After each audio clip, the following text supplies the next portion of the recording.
السلام علیکم ورحمۃ اللہ وبرکاتہ۔ میرے مسلمان بھائیوں، بہنوں، بیٹوں اور بیٹیوں، میں غلام مصطفیٰ اللہ اور اللہ کے رسول کے پیغام کے ساتھ آپ کی خدمت میں حاضر۔ آج کا ہمارا سبق سورہ یونس آیت نمبر 104 تا 106 آیت پر مشتمل ہے۔ اعوذ باللہ من الشیطان الرجیم، بسم اللہ الرحمن الرحیم۔ قل یا ایھا الناس ان کنتم فی شک من دینی فلا اعبد الذین تعبدون من دون اللہ ولکن اعبد اللہ الذی یتوفاکم وامرت ان اکون من المؤمنین وان اقم وجہک للدین حنیفا ولا تکونن من المشرکین ولا تدع من دون اللہ ما لا ينفعک ولا یضرک وَإِن فَعَلْتَ فَإِنَّكَ إِذًا مِّنَ الظَّالِمِينَ۔ سورہ یونس کے اس آخری حصہ میں یہ خلاصہ بیان کیا جا رہا ہے کہ جو تم دین کے اسلام کے بارے میں تعصب، ہٹ درمی کا رویہ اختیار کیے ہوئے ہو، انبیاء کا تمسخر اڑاتے رہے ہو، اپنے آباء و اجداد کی روایات چاہے وہ غلط ہوں اس پر چلتے رہے ہو، الہ حقیقی کے ساتھ شریک ٹھہراتے رہے ہو، اور تمہارا خیال ہے کہ محمد رسول اللہ صلی اللہ علیہ وآلہ وسلم کچھ تمہاری مان لیں، کچھ رویہ نرم کر لیں، یعنی تمہارے خداؤں کو برا بھلا نہ کہیں، تو یاد رکھو میرے نبی اٹل اعلان کر دو کہ دین کے معاملہ میں مجھ سے مصلحت کی توقع نہ رکھو، کیونکہ توحید پر کوئی کمپرومائز نہیں ہے۔ تو فرمایا قل یا ایھا الناس، کہہ دیجئے اے لوگو، ان کنتم فی شک من دینی، اگر تمہیں میرے دین کے بارے میں کوئی شک ہے، یعنی کوئی ایسی بات ہے، تو فرمایا فلا اعبد الذین تعبدون من دون اللہ، تو جان لو میں ہرگز نہیں پوجنے والا، فلا اعبد الذین تعبدون، میں ان کی عبادت کرنے والا نہیں ہوں، من دون اللہ، اللہ کو چھوڑ کر، ولیکن اعبد اللہ، بلکہ میں تو پوجوں گا اعبد اللہ، اس اللہ کو، الذی یتوفاکم، جو تمہیں مارتا ہے، تمہاری روح، تمہاری جان قبض کرتا ہے، یعنی زندگی اور موت دیتا ہے، وَأُمِرْتُ أَنْ أَكُونَ مِنَ الْمُؤْمِنِينَ، اور مجھے تو حکم ہوا ہے کہ میں ایمان والوں سے ہو جاؤں۔ یعنی اللہ رب العالمین اپنے محبوب کی زبان سے یہ اعلان کروا رہے ہیں کہ دین کے معاملے میں میں کوئی کمپرومائز کرنے والا نہیں ہوں، کسی مصلحت پسندی کا شکار نہیں ہوں، میں خالصتاً اپنے اللہ کی عبادت کرتا ہوں، اگر تم نہیں بھی کرتے ہو تو میں اپنے اللہ کی عبادت کرتا ہوں۔ تو یہاں عبادت کرنے یا پوجنے کا جو مقصد ہے وہ صرف سجدہ کرنا ہی نہیں ہے، بلکہ حاجات کے لیے پکارنا یا اللہ کی صفات میں کسی کو شریک ٹھہرانا، یہ سب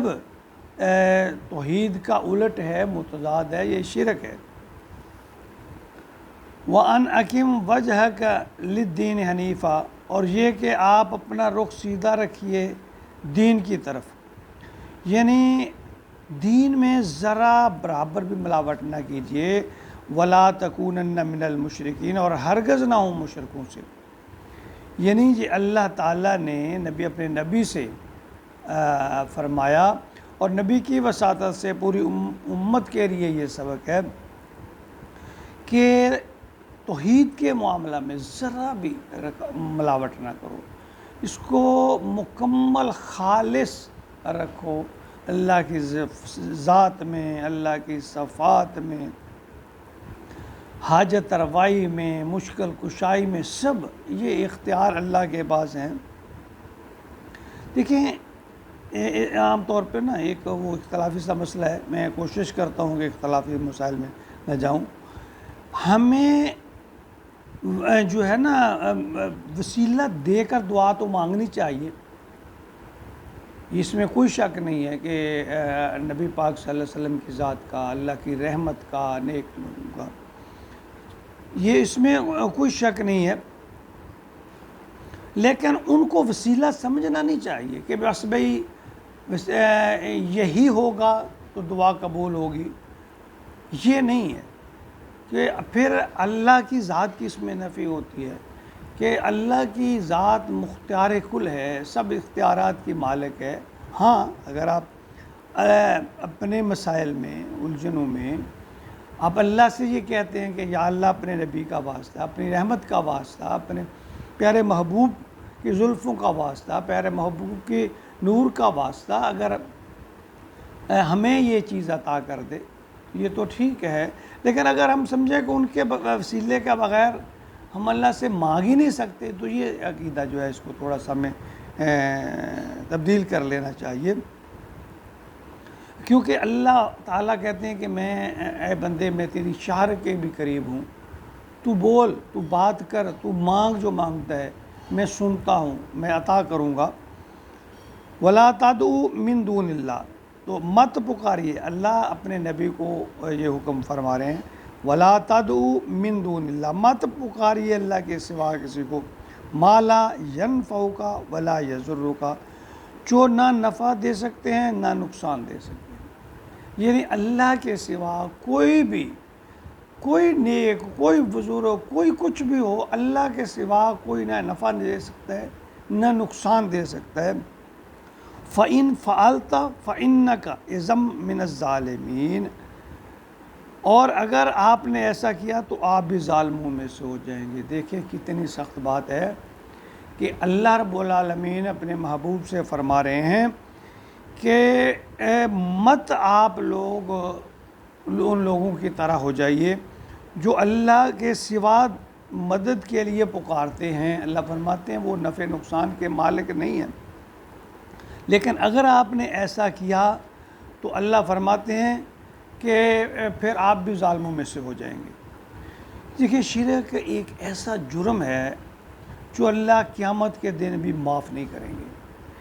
سوائے اس کے کہ انسان اسے زندگی میں چھوڑ دے، معافی مانگ لے، توبہ طائب ہو جائے تو اللہ تعالیٰ معاف کر دیں گے، ورنہ اللہ تعالیٰ شرک کو معاف نہیں کریں گے. یہ سورہ نساء کی آیت نمبر 116 میں بڑا واضح اللہ تعالیٰ نے فرما دیا، ان اللہ لا یغفر ان یشرک بہ ویغفر ما دون ذلک لمن یشاء.